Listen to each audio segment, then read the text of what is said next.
Bonjour, on est en direct des 30e journées nationales de l'AMCAR. On accueille Dr Christine Seltansuti, qui est cardiologue expert en échocardiographie, qui est au CHU de Nancy. Bonjour. Bonjour. Le VD, on peut dire, un organe qui est impressionnant, qui a une anatomie assez particulière. Donc voilà, on voudrait savoir pour les nouvelles techniques d'imagerie, surtout en échocardiographie, quel est l'apport de l'écho 3D 4D en matière d'analyse du VD.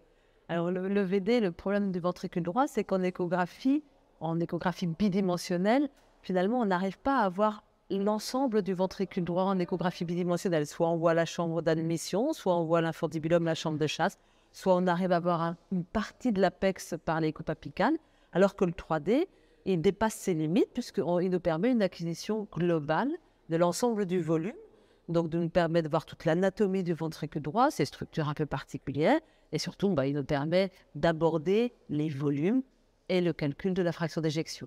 C'est vraiment le gros avantage par rapport à l'échographie bidimensionnelle.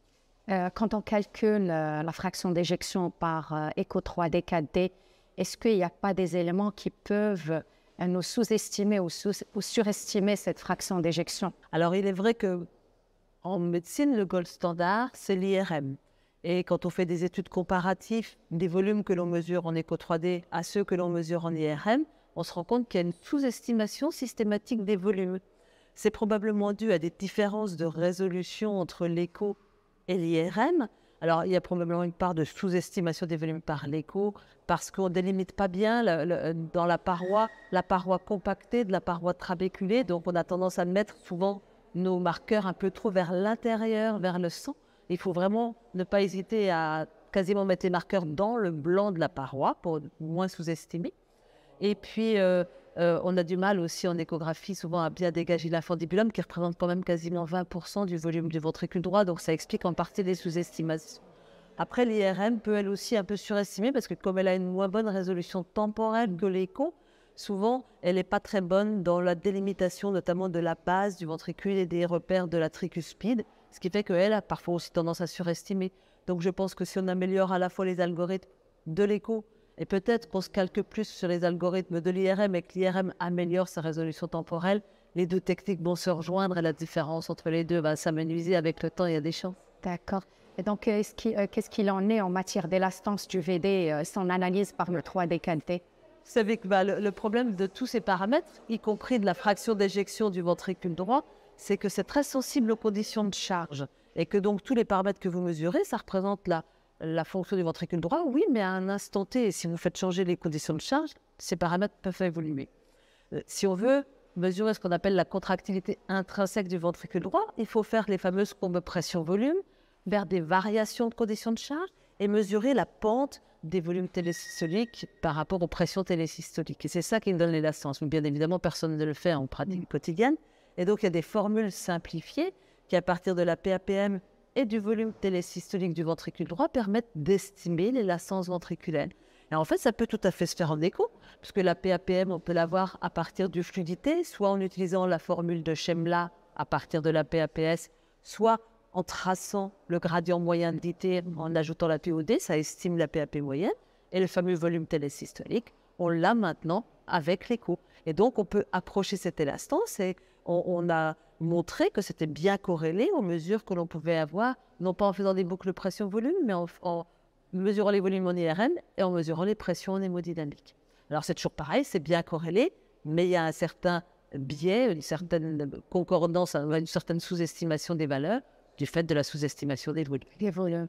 Et concernant le strain en tridimensionnel, parce qu'en 2D, on ne calcule que le strain de la paroi libre. Par contre, j'ai vu, d'après votre présentation, que c'est beaucoup plus intéressant. Voilà. C'est un peu comme au niveau du ventricule gauche. Au niveau du ventricule gauche, on peut calculer un strain, le strain longitudinal global.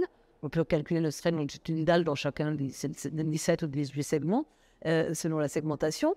Mais on peut aussi calculer le strain surfacique, qui en fait dérive à la fois du strain longitudinal et du strain circonférentiel, parce que c'est la fraction de raccourcissement en surface de petites zones du myocarde. Et ça, c'est tout à fait transposable au niveau du ventricule droit. Voilà, ça reste un petit peu toujours avec certaines limites, d'une part parce que la segmentation du ventricule droit, pour l'instant, il n'y a pas de véritable segmentation comme on connaît les 6 segments basaux, 6 segments médians et 4 segments apicaux pour le ventricule gauche. On n'a pas pareil pour le ventricule droit. Donc ça, il y a des progrès à faire en termes de segmentation. Et puis, il y a des progrès à faire parce que le ventricule droit a une paroi qui est fine. Donc, mesurer le strain sur une paroi fine, c'est un peu plus compliqué. Et puis, donc, en améliorant, une fois que les résolutions temporelles et spatiales vont s'améliorer, probablement qu'on améliorera les mesures de déformation biochimique.